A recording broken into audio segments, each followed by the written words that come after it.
Do we have that counselor's book on Caitlin right now? Alright, so, what page was it on? 115. And have your calculators out. Okay, so what number 19? And one thing you need to always do, now that QuickTime is on, one thing you need to always do is please check the back of the book. Please check Slater, because 45 out of 54 questions will be multiple choice on the AP exam. Most of my questions will be multiple choice, but you're going to start to see today that you might get the answer right, but not able to find it in your multiple choice. You know how you simplify trig identities or something, okay? So it's not going to be as easy as this, but suppose you had tangent times cosine as your final answer. You're not going to probably find that in your multiple choice because they probably will have converted it to sine. That's a really simple example. So please, if you cannot get the answer in the back or on Slater for the evens, bring your, or on Calc Chat, don't forget Calc Chat. Still show me that you attempted, but ask questions if I don't answer in class. Come on and see me. You've got to be able to get to that answer. You know me, I don't care what your answer is on free response as long as it's correct. We can have different answers as long as I type them in and they give me the same graph. But on multiple choice, I don't want you to be just floating around out there looking and your answer's not on the thing. So that's your drive and trying to get the answer in the back of the book. It's a really good way to see if you can simplify all the way down to the end. All right, on 19, I believe we have pi over 2 sine theta minus cosine theta. Is that it? Yes. And are we just finding the derivative? Okay. So we have y is equal to, did this happen the other day?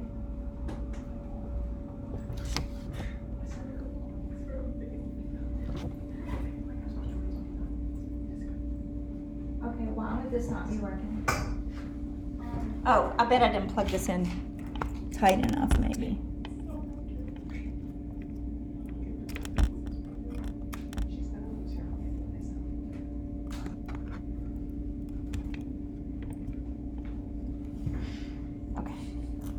So, y equals pi over 2, was it sine theta?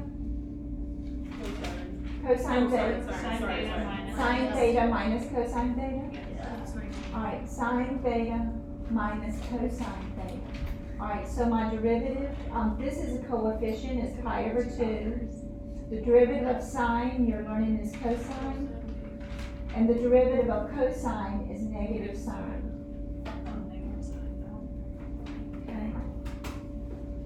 What you're going to be doing the rest of the year after we get through learning how to take derivatives and learn all of our rules, the power rule, the product rule, the quotient rule, the chain rule, you'll really be actively trying to find out what the slope is.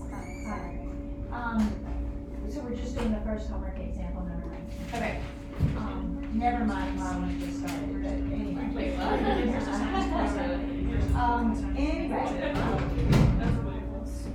We're on number 9 here. We're on number 9. Get ready. As she was just looking at her sheet, this probably doesn't pertain to Emma, but I wanted to tell you, if I wrote on your sheet, like, this doesn't make any sense to say, like, plus equals 7, okay? If you're saying the limit as x approaches 0 equals 7, that doesn't make any sense. I need the limit of something equals 7. So some of you saw on your quiz that I put an f of x next to it, which is not really legit right there because none of them were called f of x or g of x or h of x. My point is, you need to keep the function in there so that I know what you're taking the limit of, okay? Because a limit by itself, that's like saying the square root equals 8. I need to know this. I gave everybody a free homework check because of how I wasted time at the beginning of class. So, but thank you. Now you've gone. Okay, anyway, what I was saying, after this, soon what we'll be actively doing is finding what we call our critical numbers, what makes our derivative 0. Who can tell me why that's so critical? Why would I care when the slope is 0? Tell me when the slope would be 0. Maxes and mins. Also, in fact, I just saw in finance or, was anybody just in Dr. Cornelis's class Econ? just now? He drew this logistic graph on the board, and so it's, but in fact, that one doesn't have a zero slope anywhere. But it's important to know where important things happen, okay? I think you can see this is a really important thing, and that's actually not where the derivative is zero. In that case, it's where it's undefined. But super important things happen when your derivative is undefined and when it's zero, so that's coming. All right, Grace, you asked for 19. Are you okay with that? You just gotta memorize the derivative of sine and cosine. I think I did the proof of the derivative of sine was cosine in the last class. And I'll always prove a couple of them, and then the book proves almost all of them, or you can look up a proof easily on Google or sit down with me and do a proof. I like to do them. I mean, I don't like geometry proofs, but I love these kind of like, why does this happen proof. Hopefully you saw that I wrote notes to you about the power rule only works, and I really didn't get a chance to say this the other day, but coming along behind it is a lot of times how I teach when you looked at something. Like if I have this, I'm sure there was one on your homework, I can't do the power rule there, okay? I've got to get it to be a single statement with a single power. So this is x to the first times x to the 1/3. I can add my exponents, and then I can do the power rule. The power rule feels funny sometimes with fractions and negative exponents, but stay with the rule. You'll hear me say this a lot, and it's kind of funny. This word, when I had my own classroom and whiteboards and a smart board all around the room, I didn't have smart boards all around the room. I had a smart board and whiteboards all around the room. And so I had one board. I just kept the word literal written up there. It's kind of funny for me to say that to you because you're used to people saying, think outside the box, think big, what's the big picture? Is that really the domain? What's the range of this? You know, that kind of, that's why you're sitting here, because you're really good at that picky stuff, okay? If, like last week, I'm not telling you about myself, but anyway, so if you go to the doctor and you say, I have, some symptoms, and you see your doctor turn around and go to her bookcase and start pulling things down and looking through books, you're probably going to go to another doctor. Make a couple of phone calls, unless it is an event that is extremely unusual and they need a consultation. You want them to go with their gut instinct. If you go to a lawyer and you say, this happened to me, I need a lawyer for, whatever it is, you've maybe gone to a lawyer that's well versed in, business law or divorce law or accident, injury, cases, and they'll go, I don't really know what to do there. Let me grab some books, come back tomorrow, and I'll Google it and let me know, okay? You're probably going to pick another lawyer, unless you know you have a really weird case. But still, even if you have a strange case, they're still going to have an initial prognosis, and then they can run with that, okay? What I'm saying is this. I'm going to keep pushing you to be very literal once you learn something and not overthink it, which is a bit of a surprise to you. A calculus student has it's just like you're already a doctor that's been practicing for a while. You're already a lawyer. You've gone through the trenches of figuring all of this out. That's why you were basically selected to be in this room, okay? So don't overthink it. You've already done that. You're at a place now where you go, I'm a math pro, and I'm going to go with my gut instinct. I'm going to say it to you a lot, because sometimes you'll freeze up and overthink it. And I'll just go with your instinct, where you're very confident you know the answer. That just came up right now, because if I have x to the negative 3, it feels funny. But I go, if I have 1 over x cubed, I don't have a rule for that. You will after today, but I wouldn't want to use it even if I did. I would always rather use the power rule, always. If I have 1 over x to the 3rd, I'm going to write that as x to the negative 3. And then bring down my negative 3 and subtract 1. That's the rule. I proved it to you on that board over there, okay? It feels funny that when you subtract 1, you get negative 4. If I drew all the graphs, do y'all see how beautifully, I think you believe how beautifully all the slopes of Mount Klein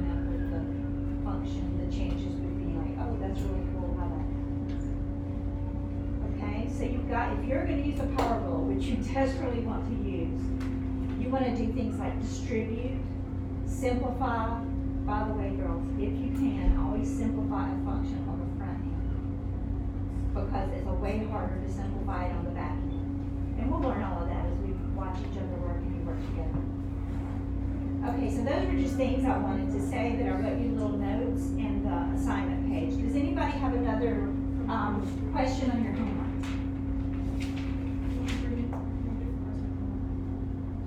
All right, I'm gonna go to the 80s, but Sophia? Oh yeah, I was gonna pass. 87? Yeah, like just Okay. all of your. Yeah. All right, let's look at those real quickly because Oh. they're worth looking at, okay? Is that adorable? Oh my goodness. Okay, so on 87, it says if f prime of x equals g prime of x, then f of x equals g of x. Hey girls, on the multiple choice, it'll sometimes say which of the following must be true. You know, so you've got to really understand this. Plus, this really forces you to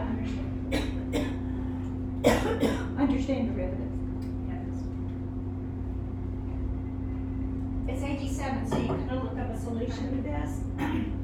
But hopefully you thought at first, did you think true or false at first? It looks kind of true, but why is it false?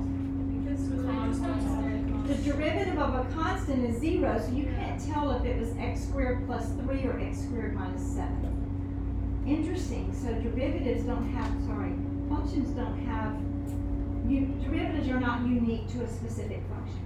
That's really interesting.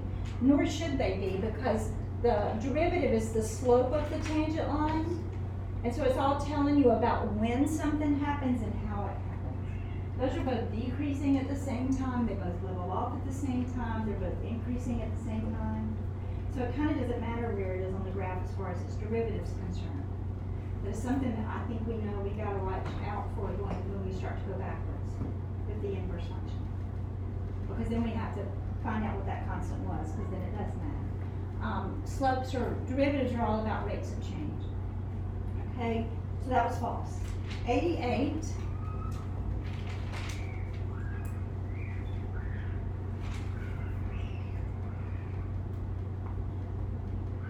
88 was f of x equals g of x plus some constant c.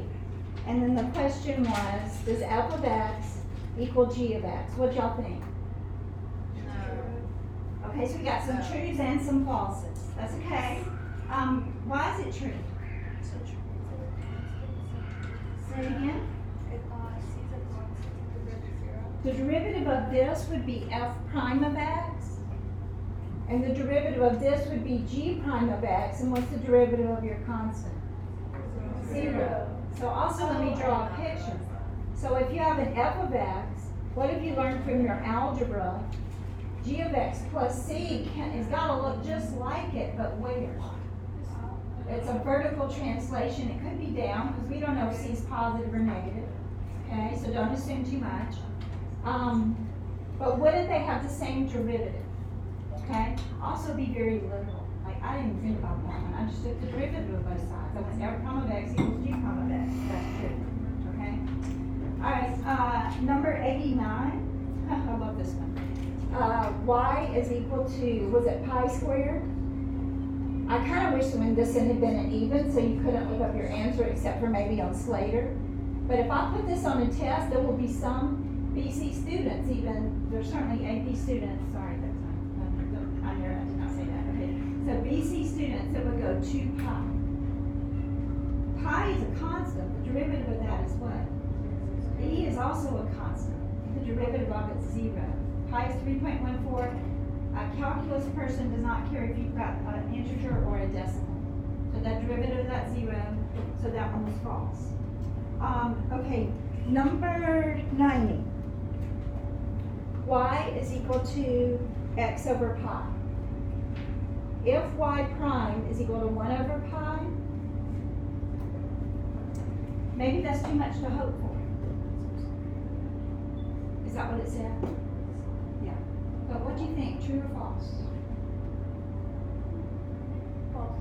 you're afraid to fall for it, right? Like, maybe that's too easy. Is it okay if I rewrite this 1 over pi x? Yeah. Okay, and so the derivative of that would be 1 over pi x to the what? 0. 0. The one. The derivative is 1 over pi. The derivative is 1 over pi. Like when I have 3, let's say if I have x over 3, I think of that as 1/3 x, and this derivative is 1/3, the coefficient. Y'all okay with that? 90? So 90 is true. It's a little bit misleading though. I'm afraid it makes you think that you could just say the derivative of x is 1 and just keep that denominator. Okay? But we'll talk about that in just a minute. That one just happened to be true if I rewrite it. Number 91.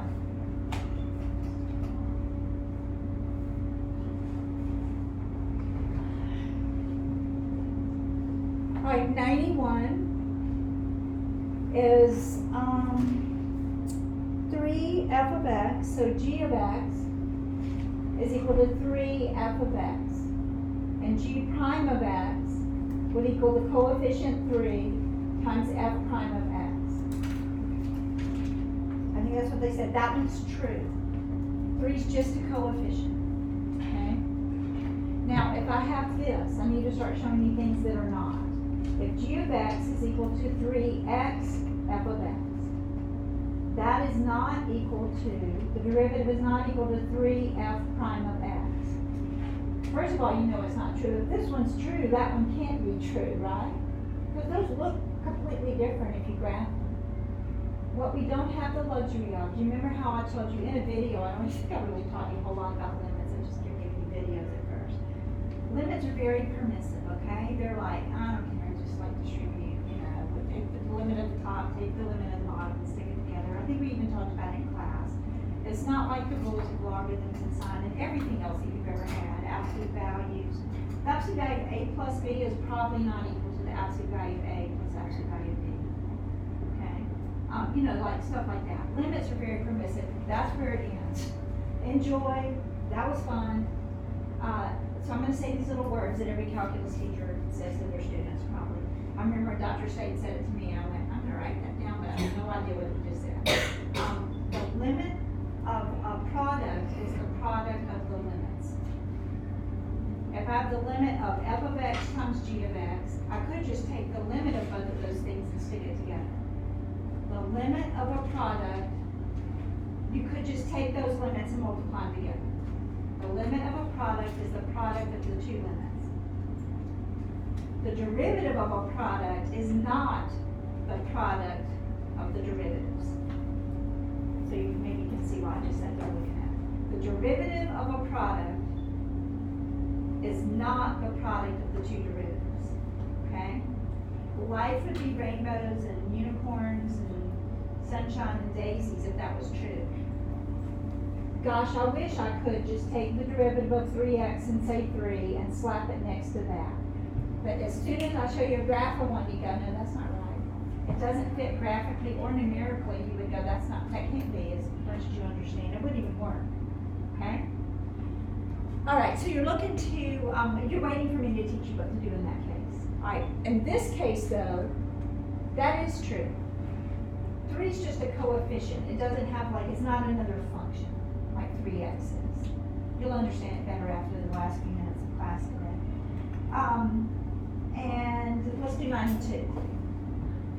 All right, so I'm sorry, I kind of threw in another thing here. 91 was true as it was written. Okay, so now f of x is equal to 1 over x to the n. I wouldn't even try to take that derivative. I would make that x to the negative n. So then f prime of x, you've got to get it as like a single statement with a single exponent. Bring down your negative, negative n x, and then I'm going to have negative n minus 1. Okay? If I clean that up, that's going to be negative n times x to the negative n plus 1. Are y'all okay so far? And I could leave it like that, but a negative exponent, I could also put it down at the bottom like that. And that's not what they have. Okay, so that one's false. I think what they're trying to get you to think there is it's not okay just to take the derivative of this if it's in the denominator. Okay? We're gonna learn something called the quotient rule. So here's where we are right now. If I have y is equal to sine x over x cubed, the derivative is not cosine x over 3x squared. I would be doing, I don't know, I haven't tried to do a cartwheel in a long time, but I would be trying to do cartwheels if that was true. Wouldn't that be great? Make my job a lot easier, make your job a lot easier. It is not. You don't have the luxury of just going, oh, I'll differentiate the top and I'll differentiate the bottom and stick it together. You could with limits, but you hardly can with anything else anyway. That won't work, okay? When I show you what will work, you might be surprised and go, okay, thanks, but how in the world did they ever know that? And about time I'll show you, okay? So what to do if you have a product. That's my favorite picture. Those are her new glasses. I'm gonna make Layla a little smaller than the picture. No. I just gotta make sure this. All right, hi Layla. I feel like she's looking right at me. All right, so first of all, if you have two functions multiplied together,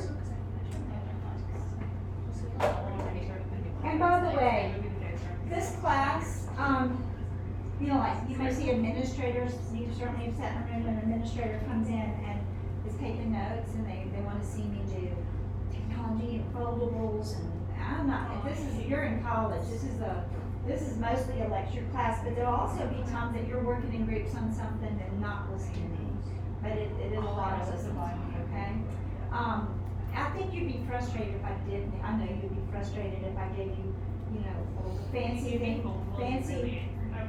Foldables were kind of bad because I'd always make them and the sections would be like different sizes and I'd be really mad about it.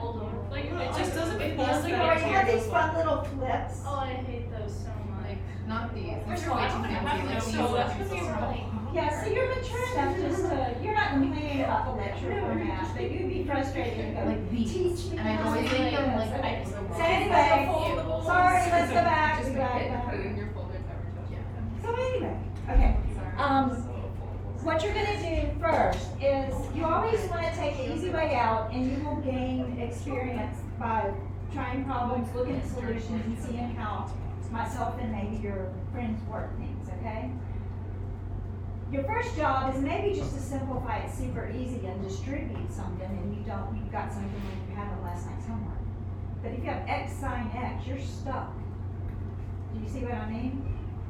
If you just have x times sine x, you've got a product that you can't change, but I'm not gonna allow you just to take the derivative of x and the derivative of sine and stick it together, because it will be wrong, okay? All right, so, case in point, the derivative of sine is cosine. Well, if you did what I just said, the derivative of x sine x would also be cosine. That can't be true. Do y'all see that? The derivative of x is 1, the derivative of sine is cosine. Those can't both be true. The graphs look completely different. All right, so, Carmen? You just, all right, so what you're gonna do, I'll say it first and then I'll write it, and this is your product rule. You hold the, let's see how I'm gonna say it.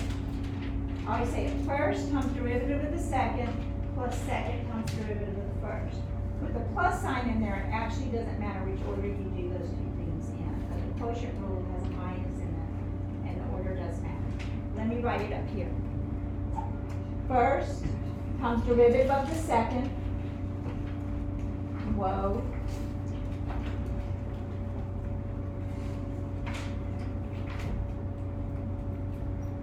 First times derivative of the second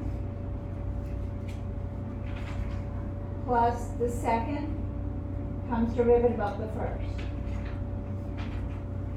It's like they take turns. Do you see what I mean? My turn and then it's your turn. All right? Hold the first one still, take the derivative of the second, then write down the second one times the derivative of the first one. when Dr. Staten showed me, this is called the product rule, how you take the derivative of a product of two functions that you can't get rid of. I go, that's really cool, and I can see it really works if I look at graphs and their derivatives, and I check things, and I do it on my calculator and double check it. That's super cool, but why in the world would that work? Okay, so let me prove it to you really fast. Please don't write this down. Okay, do not write this down. If you have y equals f of x times g of x, the first part of the year, I think is kind of rich in things that you're looking at going, that's really cool, but I would have never thought of it. But you will start to. I don't think you're dependent on that. It's just what somebody thought of, because they're desperate to find out, how is this behaving? Girls, listen, they could graph it, they could look at the slopes of the tangent lines, but you'd want to find it algebraically. So they, being mathematicians of old, were on the hunt to find out, how can I do this algebraically? And you've got to always go back to limits, okay? So if I really want to know the product rule, I would say the limit as h approaches 0 of f of x plus h times g of x plus h minus f of x, g of x over h. Isn't that f of x plus h minus f of x over h? And then you're stuck. There's absolutely nothing you could do with it. So somebody thought to, and we will do this together sometimes, there'll be a time in the year I may be standing up here puzzling over a question, and you suggest that this is an idea. It's kind of like all of a sudden somebody teaching you to multiply by the conjugate. And I forget exactly what they did. I'm going to add a function in and subtract the same function, so I'm not changing anything, but I just forget which one. Okay. So I'm going to subtract f of x plus h, g of x, plus f of x plus h, g of x, and then bring this down, minus f of x, g of x, over h. Remember, I'm showing you something I already know. They were looking for a way to, is there an algebraic way to find the derivative, okay? Okay, so that's that. Are y'all okay with that, even if we hadn't thought of it ourselves? Let me make sure I wrote the right one on there. Okay, so now I'm going to factor, on the front one, I'm going to factor out an f of x plus h.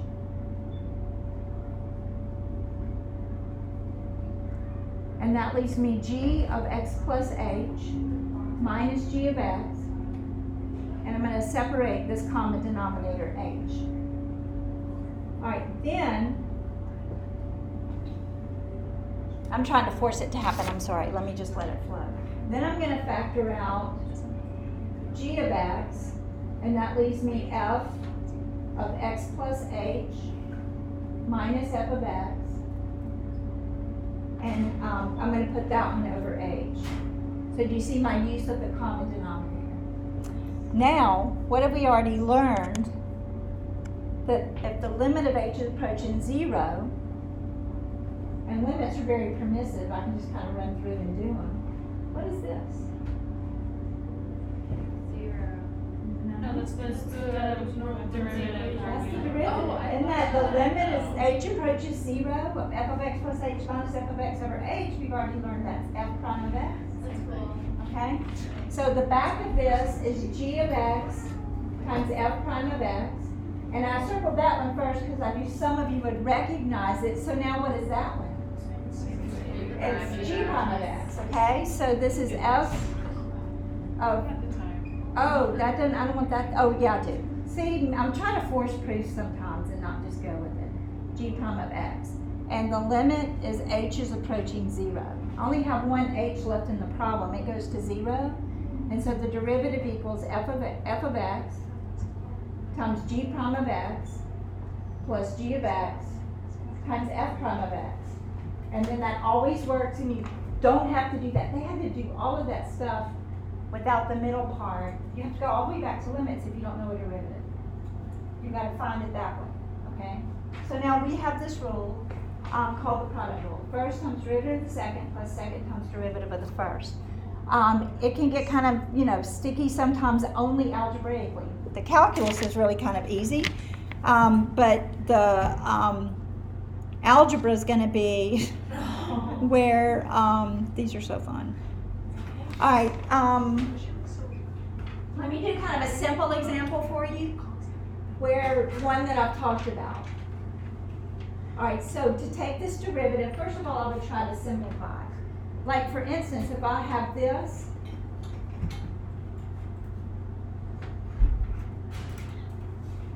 I'm not going to use the product rule.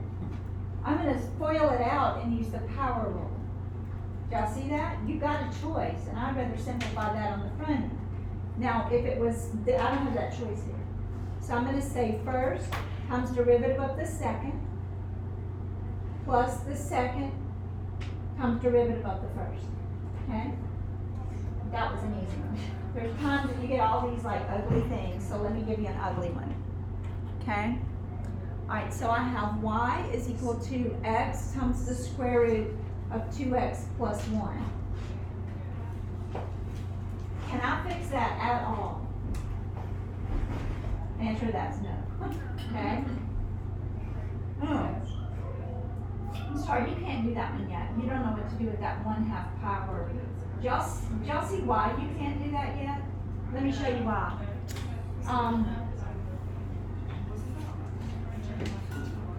Okay, so that's coming next class, girls. Listen, I'm gonna have to scratch this one.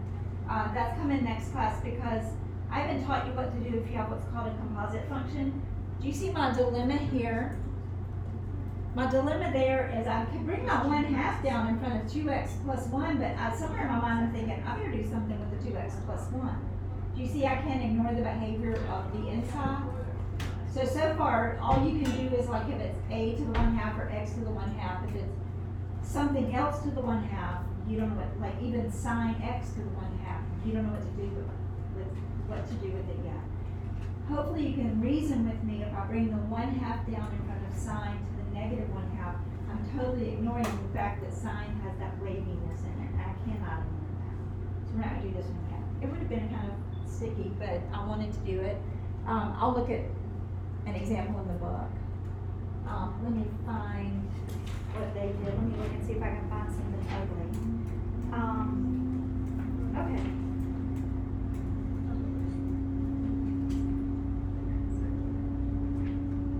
Really, these are not going to get super ugly. So let's move on. I think you're going to be okay on these. So now let me teach you the quotient rule. I'm not going to take time today to prove the quotient rule. The quotient rule, I will give you a little thing to remember it by though, okay? If you have a quotient, if y equals f of x over g of x, you better click on try to simplify it before I do the quotient rule. Like if it says x cubed plus 7x squared over x, I don't have to use the quotient rule. Can I get rid of the fact it's a quotient by simplifying the x and call that x squared plus 7x and then go on with my life? Please don't use the quotient rule unless you have to, okay? So always simplify on the front end. Obviously I've said that a lot because I don't know if it's instinctive and it needs to become that. Because you've got to simplify. Simplifying on the front end is better than the back end, okay? So what you're going to do is you're going to take g of x and take the derivative of f. Then you're going to say minus, and it is important which order you get these in. Then you're going to have f of x and let g of x have a term.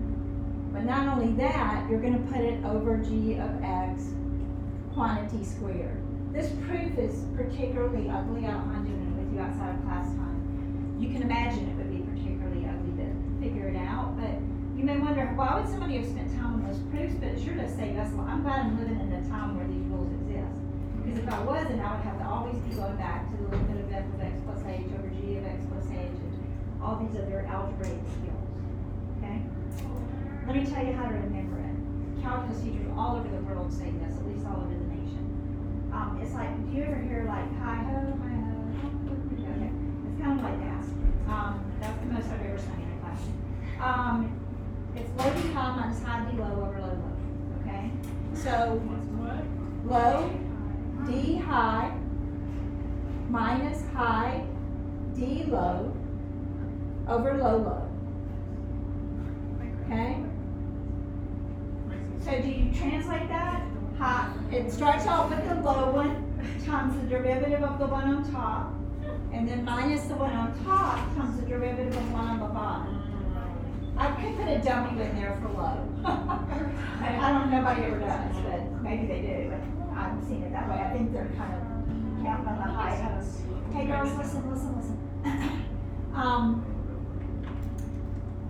I tell you, students get, and they know in the multiple choice, if you've gotten confused and you get there going, I don't remember if it's high D low first or low D high first, and then that minus sign, it matters, and they'll have both of them in the multiple choice.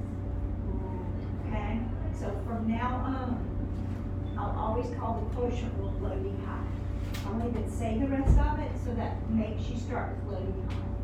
What does low D high mean? Bottom times derivative of the top minus. Do y'all see what I mean? So I'll call it low D high. All right. You'll hear the other classes when they learn it saying that. All right. Now let me look at my list of things to do. I want to do an example of that. A couple of other things. I wanted to prove these to you today. I think I'll do one. So the derivatives of all 6 trig functions I'm going to give you now, and they're in your book on page 123. If you want to write yourself a note.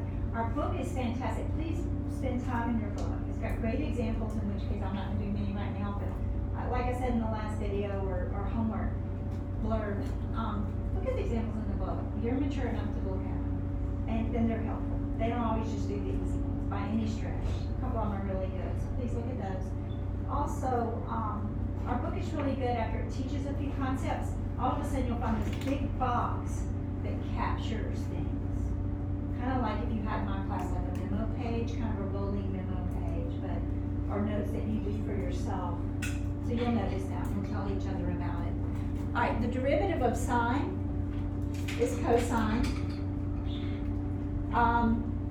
Derivative of cosine is negative sine. The derivative of tangent happens to be, let's see, here's tangent. I'll do an algebraic proof of this also, but doesn't look like today. I'm gonna say the slopes of the tangent lines because we don't have time for you. You're good at it, okay? So let's all verify. We probably all think that one's one. This one might be, I hope you do. Then they're getting steeper. So they're getting steeper as my graph gets steeper. Whatever I thought happened up here is also happening back here. The derivative of the odd shaped function is even. And then also that's going on to infinity, so my derivative is undefined. The derivative of this is 1. And then I just get these over and over again. Where have you seen these funny U shapes? Secant, but they're all up. Almost, it's secant squared. Okay? So, and what's really cool about that, Sophia, is if when I get to the algebraic proof, I'll also get secant squared. Okay, it all meshes together. The derivative of cotangent is negative cosecant squared. That's a negative. And what am I? Oh, cosecant and secant. The derivative of cosecant is negative cosecant cotangent. You've got to memorize these. And the derivative of secant is secant tangent. All right, how do I remember these? And I'm going to have to build on these later, so keep that in mind. I really use it on your writing with X, I write it with U, but you know enough from pre-cal means there's maybe going to be something in there. Okay? Sorry, that's messy. They're on page 123. This is how I remember them. Aren't your secant and cosecant graphs the yuckiest ones? Do y'all know what I mean? Like, they're probably the last ones you learned. They were tedious. Your teacher probably didn't make you shift them very much or anything. They're just like, here they are, okay? Do y'all see the secant and cosecant derivatives are pretty ugly. They're longer, okay? Also, really make big use, girls, of your co-functions, okay? Sine and cosine's derivatives look alike. Tangent and cotangent's derivatives look alike. And secant and cosecant's derivatives look alike. And not only that, cosecant has the cos in it. Did y'all see that? Okay. Cotangent has the co in it. one more thing that I'll call to your attention, all of the C's have a what in them? They're all the ones that's negative. Did y'all see that? So if you're doing a cotangent, a cosine, or a cosecant, it's gonna be negative. You'll have time to memorize those a little bit, okay? Now, let's see if I've done everything. Oh, one more thing, and then I'm gonna play a quick little video for you if you have time. It's really short and makes my day every time I look at it. There will be, Grace asked about this, there will be higher order derivatives, and sometimes you can't even imagine what the significance of it is. But I think I'll let a few questions pop in, and I haven't posted the assignment, but I will. If this is x to the fourth, the first derivative is 4x cubed, the second derivative is 12x squared, the next derivative is 24x. And don't get scared if you see them ask for the 17th derivative. That means either there's going to be a pattern that you'll notice as you go, or it'll go to 0. The next derivative of this is 24, and then what's the next derivative? 0, and then it just stays like that forever. Okay, those are higher order derivatives. All right, last thing. When I was in Memphis, I taught these, in fact, I think they're both in New York, Andrew and Jonathan Edelman. I remember what they both made on their AP calculus and UC exams. But anyway, their father was in finance. He was a big, like, something downtown in Memphis. And they had a big house. And, I just thought, I love the Edelmans. The mother worked for, like, the AP program in the whole city. And Jonathan and Andrew would tell me, but my dad knows songs about it. I'm like, I'm not going to sing these songs. You're going to sing the songs. So Jonathan and Andrew, at the years that I had, they would stand there and sing the derivative songs. Fast forward a few years after they graduated, Mr. Edelman decided he wanted to be a math teacher. So he quit his high finance job and he taught next door to me at the school. So not only did I have another Edelman, I always had, I'm like, wait a minute, Edelman! And he would come over and he would sing the song. First year at Marymount, I'm like, oh. So I called him and I'm like, Jim, oh no. And so we were gonna Skype.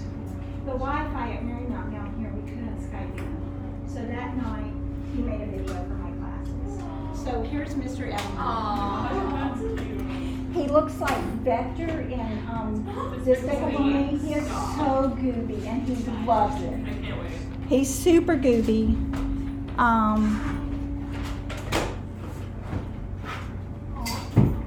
Y'all tell me if you see video. Oh, I'm in the wrong class. All right, BC. I'm a hurry. Topics. This is gonna make my day. Just to see him again. He's so fun. He's so goofy. All right, we're looking for Edelman. Here he comes. Hello, Miss Newman and Miss Newman's class. I was Miss Newman. We seem to be having technical difficulties, so let's do it this way. Put my glasses on. If the quotient rule you wish to know, it's low D, high, less high D, low, then draw the line and down to below. Denominator squared will go. So that's the quotient rule, which I learned a million years ago and still remember because of that song. And here's the product rule. Sing the product rule in time. 1 prime 2 plus 1 2 prime. Isn't mathematics fun? 1 prime 2 plus 2 primed 1. And as an encore, I'm going to sing for you the quadratic formula. The opposite of B plus or minus square root of b squared minus 4ac. That's very important. It's the discriminant. It determines how many real and imaginary solutions there are to the problem. All over 2a. So, sorry we couldn't do this in person and with my class, but I hope that this is in some small way helpful to all of you. Take care.